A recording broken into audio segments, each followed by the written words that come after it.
কুষ্টিয়ার কুমারখালীতে মাদক সহ ক্রেতার ভিডিও ফেসবুকে পোস্ট দেওয়ার ঘটনায় মাদক কারবারির বাড়ি থেকে প্রায় 400 গ্রাম গাঁজা ধানের মাঠে ফেলে দেওয়া হয়েছে। বৃহস্পতিবার বেলা 12টার দিকে শিলাইদহ ইউনিয়নের বড় মাঝগ্রাম এলাকায় এই ঘটনা ঘটে। ফেলে দেওয়া গাঁজা উদ্ধার করেছে কুমারখালী থানা পুলিশ। স্থানীয়রা জানান, মাঝগ্রাম এলাকার চিহ্নিত মাদক কারবারি জহুরুলের বাড়ি থেকে দয়ারামপুর গ্রামের শুভ ঘোষ গাঁজা কিনে ফেরার পথে স্থানীয়রা তাকে আটকে ভিডিও ধারণ করেন এবং এক পর্যায়ে শুভকে মাদক সহ ছেড়ে দেওয়া হয়। পরবর্তীতে শুভ ঘোষের স্বীকারোক্তির ভিডিও ফেসবুকে পোস্ট করা হয়। এখনই বের হবেনি কাকা, আসছে জালাল কিডা নিয়ে আসলেন কার বাড়ির থেকে সেটা বলেন। জহুর বাড়ি থেকে। জহুরুল।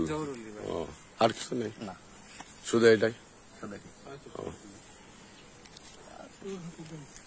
দেখো আরো আছে, না দেখো তো এটা ভদ্রভাবে দেখো।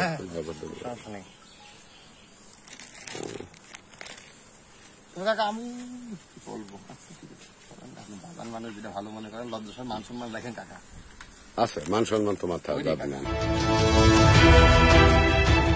ফেসবুকে পোস্ট করার কিছু সময়ের মধ্যে জহুরুলের বাড়ি থেকে প্রায় 400 গ্রাম গাঁজা তার বাড়ির পাশে ধানের মাঠে ফেলে দেওয়া হয়। গাঁজা ফেলে দেওয়ার সময় স্থানীয় দুই নারী দেখে ফেলে বিষয়টি অন্যান্যদের জানান এবং কুমারখালী থানা পুলিশকে খবর দেওয়া হলে থানা পুলিশ ঘটনাস্থলে পৌঁছে গাঁজা উদ্ধার করেন। প্রশাসনের সহযোগিতায় গাঁজা উদ্ধার করলাম। আমরা 1 ঘন্টা যাবত এটা পাহারা দিয়ে রাখছি, তারপরে প্রশাসনের কাছে সংবাদ দিয়েছি, ওনারা আসার পরে এটা উদ্ধার করলাম। এটা ধানের ওই বাড়ির ভিতর থেকে ধানের ভিতরে আইডি মারাছে। নাম কি জহুরুল ইসলাম এবং মিজানুর রহমান মিজাই। এরা আজ 10-12 বছর ধরে এই ব্যবসা করে। ও এর আগে মানে কয়জনে ধরা খাইছে এবং কেসও চলতো, কয় ভাই ধরা খাইছে কয়েকবার, এবং এর কেস বর্তমানে রানিং। 110 পিস ইয়াবা নিয়ে এর আগে ধরা খাইলো ওর বাড়ির থেকে, আর গাঁজা নিয়েও ধরা খাইছে এর আগে। যে ওইটা ধরছে তখন পটপট করে বুলিয়ে দিলে, যাই চলে আইছে সব পিছিয়ে আসছে বাড়ি থেকে সব সরাচ্ছে। তখন ধানের ভেড়ির ভিতরে আইডি মারেছে। আমাদের এখান থেকে পুকুর ঘাটে কয়েকজন মহিলা বসা ছিল, ওরা দেখছে, আসার পরে কাছে ওই অমুক জায়গায়। তা আমরা কেউ হাত দিলাম না, যে প্রশাসন আসুক তারপরে আমরা এটা উঠাবো।